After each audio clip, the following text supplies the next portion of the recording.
ไปพี่น้องไปเบิ่งห้องผู้สาวโสดนอนพี่น้องไงมันมี4คนพี่น้อง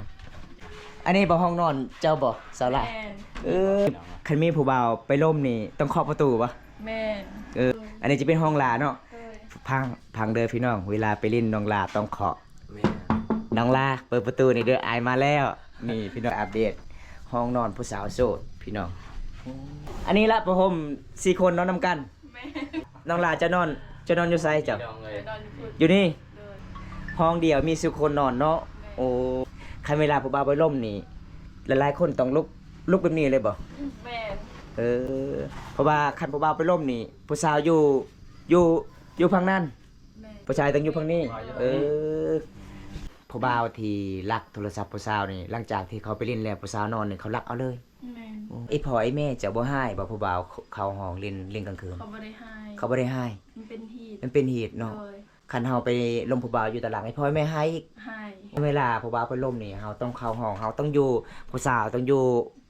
ฝั่งนั้นเนาะส่วนผู้บ่าวต้องอยู่ฝั่งนี้เนาะโอ้บางมือก็มีบางมือก็บ่มีโอ้คันผู้บ่าวที่เฮาบ่รู้จักหน้าตาก็บ่ได้เปิดประตูบ่เปิดได้เนาะคันผู้บ่าวมีหยังผู้บ่าวก็ซื้อบ่ซื้อขนมซื้อหยังบ่ก็กินอยู่ห้องนี่แหละโอ้กินน้ำกันอยู่ห้องเนาะคันเวลาถึกใจนี่บอกไอ้พ่อไอ้แม่ไปขอเลยบ่แม่เขาดองเขาเคยแพงอยู่บ่แถวนี้บ่แพงขันถึกใจก็ไปเลยบ่ขันถึกใจก็ไปเลยอุ้ยเอาขาดองก็ได้ใจก็พอ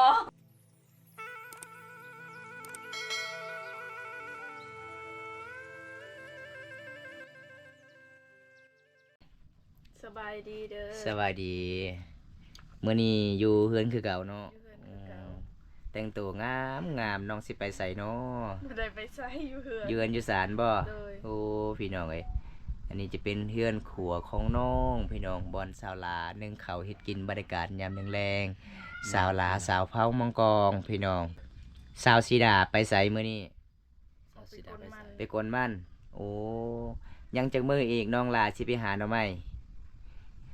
มื้ออื่นก็ไปเนาะก็ไปหาแล้วเนาะมื้ออื่นเนาะโอ้มันแตกแล้วเนาะแตกตอนน้องตำข้าวบ่โอ้จักเดือนแล้วแต่น้องตำข้าวน้องบ่มีเงินสิเปลี่ยนแต่3-4 เดือน3-4 เดือนแล้ว4 เดือนเนาะโอ้3-4 เดือนแล้วก็เลยบ่ได้เปลี่ยนเนาะบ่ได้เปลี่ยนก็จะได้โอ้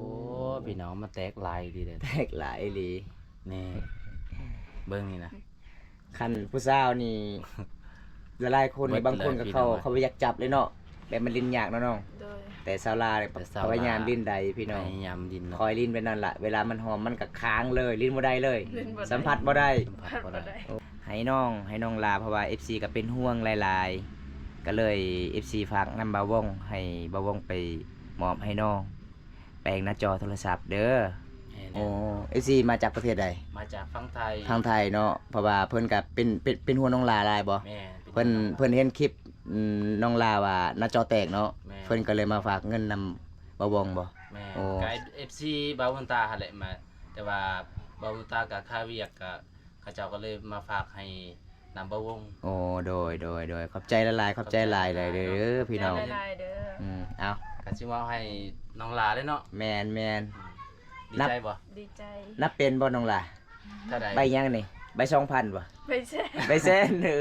คิดว่าใบ บ่เป็นเนาะใบ 2,000 ขอบใจผู้ใหญ่ใจดีไอ้เพิ่นก่อนจากบ้านนี่ไป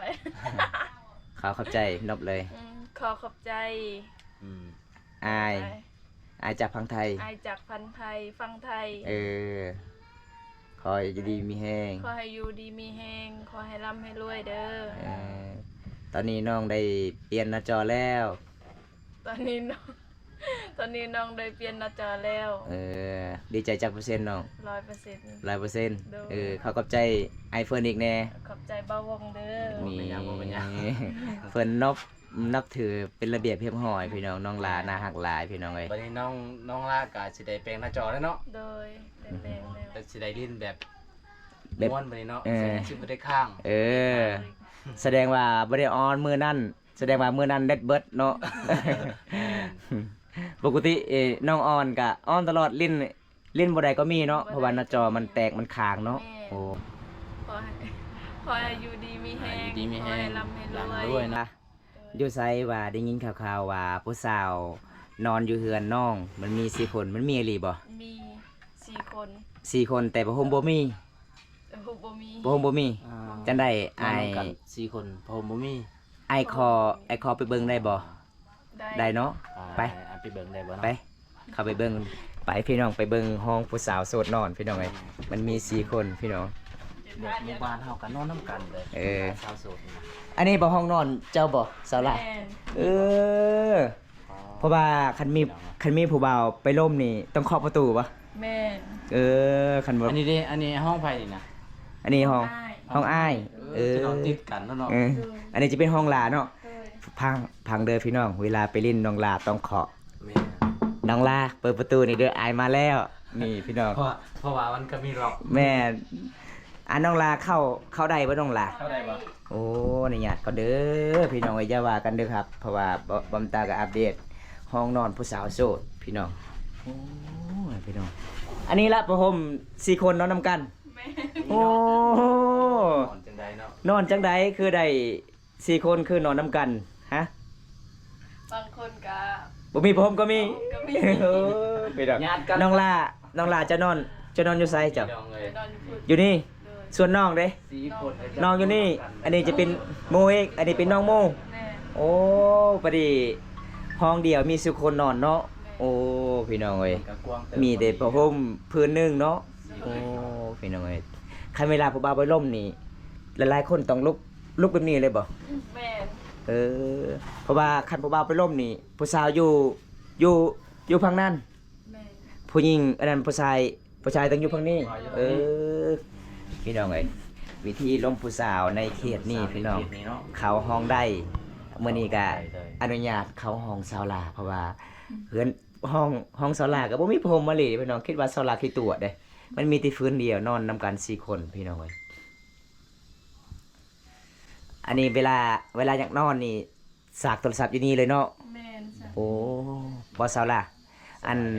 หลายๆเทื่อนี่น้องสากปะโทรศัพท์นี่คันผู้บ่าวไปเล่นนี่น้องบ่ยานบ่ผู้บ่าวหลักบ่ คอยจับเอา จับเอาแล้วจักเอาอีกเอา ยันเขารัก อย่าเขาหลักเนาะ เวลานอนต้องจับอยู่ในมือตลอด จับตลอด เออพี่น้องเอ้ย บอก ดีแหละ เคย ดีแหละ เคยเห็นบอกแบบผู้บ่าวมาดิ้นแล้ว แล้วเขาจะมาลักโทรศัพท์เคยมีบอกประสบการณ์แบบนั้น มีอยู่ มีลายเนาะบ้านเฮาเนาะมันมีสาววงก็มีเนาะสาวซิง สาวเดย์สาวปาร์ตี้เนาะ เบิ เบิ ด ด เลย สาวมุด แม่โอ้ ข่าวพันตีมือนั้นเขาปนอยู่กลางทางเลย ปอเนาะ แม่ ตุศัพท์ไผ พันตีเด พันตี น้องคำดีเด โอ้ก็บนอยู่กลางทางเลย กลางทางเขาไปปนบ่าว2 คน โอ้ก็ให้เด็กน้อยเล่นโทรศัพท์ แม่นเขาเห็นลินโทรศัพท์อยู่กลางทาง ปลาเป็นตาย่านเนาะ โจรสมุนมันหลายเนาะมันหลายเนาะ เพราะว่าผู้บ่าวที่ลักโทรศัพท์ผู้สาวนี่หลังจากที่เขาไปเล่นแล้วผู้สาวนอนนี่เขาลักเอาเลย แม่น โอ้มันกลัว เขาไม่ได้ตื่นเขาไม่ได้ตื่นเขารักโทรศัพท์ก็มี โอ้ นั่นนั่นอีกเนาะ โดย เวลาเขาไปเล่นผู้สาวนี่เขาปลุกนี่ผู้สาวบ่ได้ตื่นบ่นี่ลักเอาโทรศัพท์ แม่ เอาเลย กลัวเนาะ7-8เครื่องเนาะหมู่บ้านเฮาเนาะเจ้าหลักเนาะ โอ้มันหลายเนาะ โอ้มันลายดีพี่น้ แต่ อง บ้านเฮาน่ะบ่มีแต่บ่เกิดกัน แต่เมื่อหน้าเจ้าต้องล็อกให้มันขักเด้อ เอาเจ คันผู้บ่าว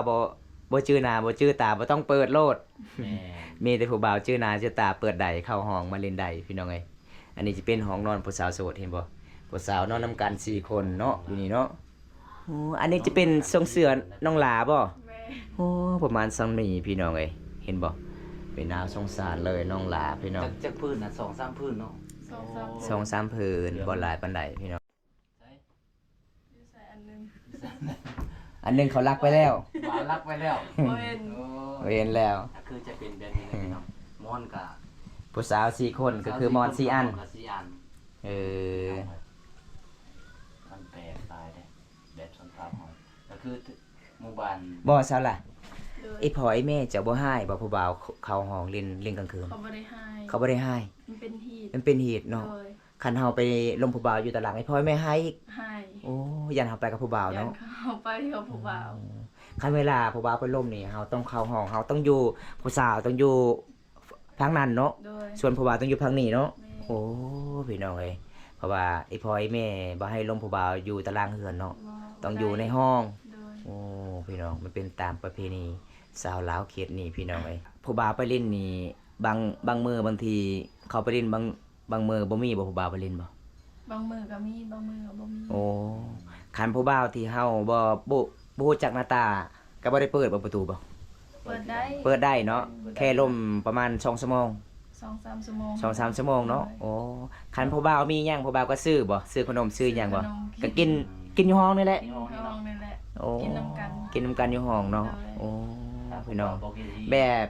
แบบผู้บ่าวไปเล่นเวลาเฮาเฮ็ดผิดอีหยังก็บ่ได้เนาะ โดย ผิดฮีดอีกเนาะ โอ้พี่น้องเอ้ยมันเป็นตามประเพณีเด้อพี่น้องเอ้ยอันนี้เป็นห้องนอนผู้สาวสาวลาเห็นบ่มื้อนี้บ่าววงครั้งแรกเลยบ่าววงเข้าห้องผู้สาวบ่ ครั้งแรกเลย ครั้งแรกเลยเนาะ บ่าววงเคินแล้วเนาะอนุญาตเข้าศาลาว่าเข้าได้ ถ้าเข้าบ่ได้ก็แนมจะซื้อแล้ว แม่น เพราะว่าได้ยินแต่ห้องผู้สาวนอน4คน แม่น พี่น้องเอ้ยม่วนหลายพี่น้องสาวลาวเขตนี่เวลาไปลมต้องลมอยู่เฮือนอยู่ซาดลมอยู่ตารางบ่ได้พี่น้องเอ้ยคันเวลาถึกใจนี่บอกไอ้พลอยแม่ไปขอเลยบ่ แม่ โอ้เขาดองเขาเคยแพงอยู่บ่แถวนี้บ่ บ่แพง บ่แพงปานใด บ่แพงปาน เท่าใดเขาดอง บ่ บ่ฮู้บ่ฮู้เนาะเพราะว่าบอมตามมาวันนี้ไปท้ายทางหมู่บ้านสาวเทิงสาวลวดอีพอเพิ่นบ่เอาเลยเขาดอง ก็แน่ว่าฮักลูกสาวเพิ่น เพราะว่าไปหาสาวหอมบอกว่าขาดองข่อยสาวหลานมือเพิ่นผัวเลย สาวลาวเจ้าสิเอาเท่าใดขาดองเจ้า บ่ฮู้ บ่ฮู้ ขันถึกใจก็ไปเลยบ่ะ คันถึงใจก็ไปเลย อุ้ย บ่เอาขาดองก็ได้ บ่เอาขาดองก็ได้ ใจก็พอ แม่นมีใจก็พอเนาะพี่น้องสาวลาสาวเผามองกองคนงามประจำหมู่บ้านนี่พี่น้องเอ้ย บ่ต้องกัดกระดองก็ได้ แม่นเอาแต่ใจก็พอ ไปเลย ก็คือเซาหันล่ะเซาหันก็คือกันล่ะเพราะว่าเซาหันคันเวลาเอาผัวนี่บ่บอกไอ้พ่อไอ้แม่ไปหลักเลยกลางเว้นเลยเด้เซาหันไปเด้ ขึ้นไปทางผู้ย่างเอ้าใครเวลาน้องนอนนี่ผู้บ่าวขึ้นผู้บ่าวเคาะประตูนี่บ่เปิดก็มีบ่บางมื้อ เขามาแต่7:00 น 8:00 นก็เปิด คันมาเป็นโมง9โมงบ่เปิดเลยเนาะ บ่เปิด มันดึกเลยเนาะ มันดึก โอ้ อยากนอน อยากนอนคือกันอ้าวมีบ่ผู้บ่าวบางคนไปลิ้นแล้วบ่อยากกลับ มีบ่ มีบ่ มี มีให้นอนอยู่นี่เลยบ่หรือว่าจัง น ได๋ อนได้บ่อยู่นี่นะ บ่ว่าให้ บ่ได้เนาะ นอน คันท่าผู้บ่าวนอนจุดนี้น้องไปนอนนอกอีกบ่ โดย โอ้ นอนเป็นมันก็ได้ นอนนำกันบ่ได้เนาะ บ่ได้ บ่ เนาะ ได้ ถ้าเป็นผัวเป็นเมีย แบบ นอนนำ กะ กันได้ แบบ นอนนำกันได้ แบบสมมุติว่าผู้บ่าวเตะบ้านไก่เพิ่นย่านเมื่อสมมุติว่านะเพิ่นอยากเมื่อบ่ได้เพิ่นอยากนอนอยู่เฮือนน้องนี่นอนได้อยู่นี่ แต่น้องนี่นอนบ่ได้อยู่ห้อง ไปนอนอยู่น้องอีก โดย โอ้เปลี่ยนเป็นกันนอนเนาะ โดย อ๋อพี่น้องเอ้ย ถ้าผู้บ่าวมาลิ้นเฮือนน้องก็สามารถนอน เข้าใจ นอกได้เนาะ เพราะว่าตามประเพณี ถ้าแบบ อยากเมื่ออยู่เฮือนเมื่อซานมันไกลเนาะขี้ย่านเมื่อกลางคืน บ่ให้นอนอยู่นี่นะพี่น้อง อ้าว สิมองจะ น้องลาใส่ว่าสิ 1 โมง ตำมะม่วง มีมะม่วงอยู่บ่ มี น้องตำเป็นบ่มะม่วงบ่ ตำเป็น ตำเป็นอยู่เนาะ ตามเป็ อันนี้จะเป็นกระแปงน้องบ่ โอ้ มีเงินหลายแท้น้องลาเงินผู้ใดนี่นะ เงินบาวงให้ เงิน FC บ่วงให้ โดย ให้แปลงโทรศัพท์ ให้แปลง เอาไว้ดีๆเลยจะได้ผู้บ่าว พี่น้อง จะได้ผู้ เดี๋ยว สิเอาได้ จะน้อยค่อยสิเอาหลักเด้อ อันนี้จะเป็นกระแปงแบบน้องๆถาเนาะนี่เนาะ โดย มันก็บ่หลายพี่น้องประมาณซำนี้แหละพี่น้องแบบชาวลาวก็ส่วนน้อยก็เจ้าทากระแปง อาจจะเอาไว้เงินแบบนี้แหละน้องจะบ่ได้รักหลานจะบ่รักบ่ บ่ บ่รัก บ่ได้รัก อ๋อ ยันแต่ผู้บ่าวเนาะ ยันแต่ผู้บ่าวแหละ น้องหลานเราก็ใจดีแต่แบบเห็นเงินเห็นคำ สาราไปตำมะม่วง เพราะว่า อยู่ห้องของนอน ห้องนอนของน้องนี่ยังขาดผ้าห่มเนาะ โดย โอ้ผ้าห่มพัดลมเนาะน้องเนาะไปกินมะม่วงอีกพี่น้อง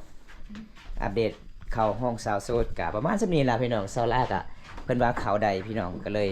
อัปเดตเลยมื้อนี้ก็มากินลองเบิ่งฝีมือน้องลาตำมะม่วงพี่น้องเอ้ยมะม่วงอีหยังคือเนี่ยน้องลาม ะม่วงไข่ มะม่วงไข่โอ้แซ่บอยู่น้ำมะม่วงไข่เนาะ เฮ็ดหยังน้องลาคือตักน้ำแท้สีมาเข้าบ่ บ้านข้าว โอ้สีมาเข้าพี่น้อง หลังจากเพิ่นอยู่เฮือนอยู่ศาลพี่น้องเห็นบ่สาวลาวเขตนี่เวลามาเข้าแบบอีพ่ออีแม่บ่ได้อยู่อยู่ศาลต้องมาเข้าเด้นี่พี่น้องนี่จะเป็นเฮือนใหญ่น้องลาเนาะ โดย โอ้ มัดเท่านี้แหละบ่เข้าบ่โอ้พี่น้องเอ้ยมัดเท่านี้เลยเข้าพี่น้องตอนแรกก็ตำข้าวอีกนึ่งข้าวอีกตักน้ำโอ้ยพี่น้องสาวลาวคนนี้บ่แม่นธรรมดาเด้อเอามาบ่ได้กินบ่จะปะอยู่หั่นบ่ บ่ บ่ได้กินเนาะ บ่ได้กิน โอ้มาบ่ได้กิน อ๋อ พี่น้อง บ่ นี่อันนี้จะเป็นเฮือนครัวเนาะน้องหลาเนาะ อายุแบบเดียวเจอแล้วก็ ไปดีเลยเหรอ ไล่ไล่ เราก็ได้เราได้ บ่มีขิงบ่น้อง บ่มี ผักเตรียมบ่มี มี ต สิแซ่บเลยแบบ ำมาพี่น้องมาซีมเบิ่งเรื่องมาซีมเบิ่งฝีมือน้องหลา เว้นติ้นไปน้องเจียวตั้มเต็มเจียวเนาะ น้ำมันแอบแล้วก็ ใส่แต่ประเดกก็พอกันใส่บ่มีประเดกก็ใส่ได้ใจน้องก็ได้ โอ้ย ว่าสักใหญ่แท้บ่มีสักหยาบสั้นบ่ บ่มี จับสักยาวมันขนาดกว่าเนาะเวลาเฮาตำมันแตกใบเนาะ แตกไป มุนใบน้องหลาตำมักเผ็ดกินสุกมะม่วงพี่น้อง น้องเอายังเฮ็ดนี่นะไม่ยัง ไม่ดูบ่ ไม่ดูไม่ข โอ้ ยุง แก่นไม่ดูไม่ขยุง ไม่ดูไม่ที่ว่ามันเป็นราคาอะไรพี่ ฮอด30 ปีแล้วเนาะจึงเพเนาะนี่เนาะ บ่เพ บ่เพดอกเนาะนี่เนาะ พี่เนาะ นี่ก็ด้นแล้ว เอ ได้ อจนสาวลามีลูกมีหลานหมันแหละ ซีเมนต์พี่น้อง มันจะเป็นแก่นไม่ดูไม่ขยุงพี่น้อง ไม่ที่ว่ามันทนทานเนาะ อันนี้ก็โคกเฮ็ดเองบ่ โคกเฮ็ดเองไม่ โอ้ไม่ดูอีก ไม่ดู ป้ามีแต่ไม่ดูอย่างเดียวเลยพี่น้องเฮ็ดเองเด้ โอ้เฮ็ดเอง โคก มัน กะแบบโคกแบบโบราณเลย ถ้ามีคนอยาก น้อง เสียมือน้องเป็นมือหนาเสียมือน้อง cứ tem cứ tay cha tất phần ở xài tem này ใส่ประเด็กก็พอ ป้าสาวลาให้ไผเนาะคือตำแห้งเด้ và đi hai phay บ่ได้ให้ไผ แต่ว่ามัน คัน บ่ ตำ แตก คันตำค่อยๆบ่ม่วนบ่ต้องตำแห้งโลด บ่แรงเนาะเฮ็ดคือสร้างเหยียบอย่างบ่ได้เด้อมันกินก็สิข้างคอ สาวลาวคนนี้พี่น้องเอ้ยมาเคยมาสานเพิ่นกะตำ โอ้ประเด็ก ปลาแดกบ่ và đẹp ปลาแดกเฮ็ดเองหรือซื้อเอา sự ao ซื้อเอาเนาะโอ้ปลาแดกซื้อเอาพี่น้องเอ้ย เฮ็ดเองเฮ็ดบ่เป็นภาษาละฝนตกเนาะ con tôi สาวลากาดุมันขยันพี่น้องอะเรื่องการเฮ็ดเวียกเฮ็ดงานอยู่เฮือนนี่ก็เรียบร้อย บ่สาวลาเวลาน้องไปหาหน่อไม้นี่มันมือบ่น้องไปบ่ ประมาณ2 ชั่วโมงก็ได้ไล่ ก็ได้หลายแล้วเนาะหน่อไม้หลายเนาะเขตนี้เนาะ แม่น โอ้เขตหมู่บ้านน้องกะหน่อไม้หลายส่วนหลายหน่อไม้ไหลบ่ nó mới lầy หน่อไม้ไหลพี่น้องเอ้ย เซฟแล้วนำอะไรเนาะมื้อหน้าสิพาทีมงานเฮาไปหาเด้อ rồi คือสิขับ สิไปบ่ ไป สิพาไปเด้ ทำบ่ได้หน่อไม้ไปได้โซล่านี่ละ นี่พี่น้อง ตามแบบบานๆเลยเด้อ สาวน้อยไปรับจ้างเนาะสาวน้อยเนาะ แม่นไปรับจ้างอยู่ รับ เมือง จ้างแลอยู่เมือง บ่มีผักเทียม กินบ่ดีก็บ่แซ่บ บ่แซ่บเนาะ เออแล้วบ่น้อง แล้วแล้ว ปลาคือสิแซ่บคักเลยพี่น้องเอ้ยนี่มื้อนี้มีมะม่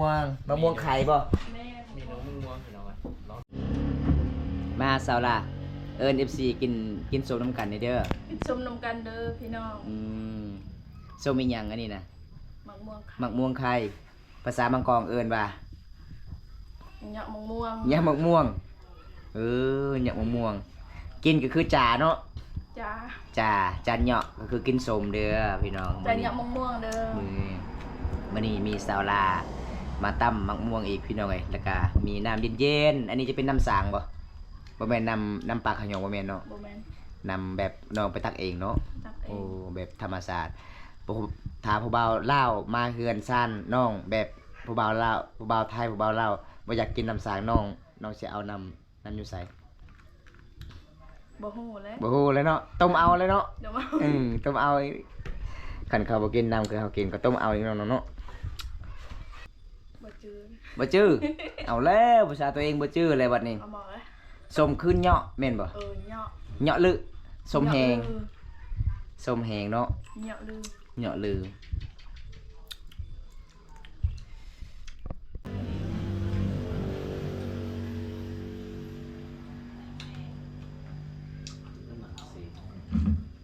เพี้ยนอาซาทุกเปียบสีเหยาะสี เป็นดีให้ปัดอินนะสัน ปากอยู่แม่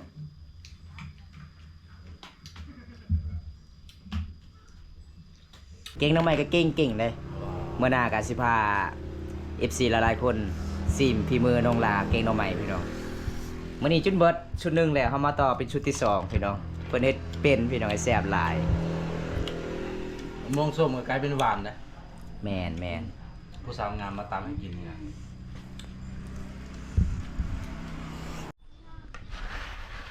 เอาสาวล่ะมื้อนี้ไอมายิ้มยามน้องบ่มีหยังเด้อ เลย มื้อนี้ขอบใจละลายที่ย่อส้มให้ไอกินที่ยอมพอเข้า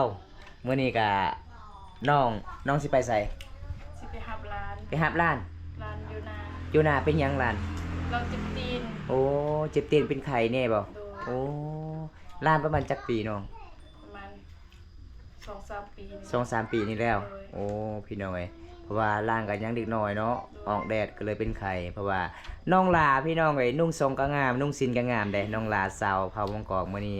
อายกลับคนเดียวน้องเด้อ โดย คลิปนี้ขอจบไว้เท่านี้ก่อนคลิปหน้ามาพบพอกันใหม่ขอกล่าวคำว่าสบายดีบ๊ายบาย สดีบ๊ายบาย บ๊ายบายจะได้กับบอมตากับสิปิดไว้สำนี้ก่อนพี่น้องเอ้ยมื้อนี้มาเยี่ยมยามสาวลาสาวพามังกองพี่น้องเพราะว่ามื้อนี้บอมตากับอัปเดตวิถีชีวิตสาวลากันละลายแน่เลยพี่น้องเพราะว่าบอมตากับปกติก็บ่เคยเข้าห้องผู้หญิงพี่น้องแต่เขตหมู่บ้านของสาวลานี่เวลาผู้บ่าวไปล่มนี่ต้องเข้าห้องเลยแต่ห้องนอนของสาวลาบ่มีผ้าห่มกับหมอนพี่น้องเป็นน่าสงสารเลยพี่น้องเอ้ยเพราะว่านอนนํกัน4คนเป็นสาวโสดกับน้องนอนนํกันได้มื้อนี้ก็รับตอนเป็นอย่างดีสาวลาพี่น้องเอ้ยมาเงินมาสารเพิ่นพี่น้อง แต่ได้บอมตากาสิปิดไว้สำนี้ก่อนเด้อพี่น้องเพราะว่าบอมตากาสิเมื่อสารก่อนพี่น้องคลิปนี้ขอจบไว้ที่นี่ก่อนพี่น้องคลิปหน้ามาพบมาพอกันใหม่พี่น้องเอ้ยขอกล่าวคำว่าสบายดีเด้อบ๊ายบาย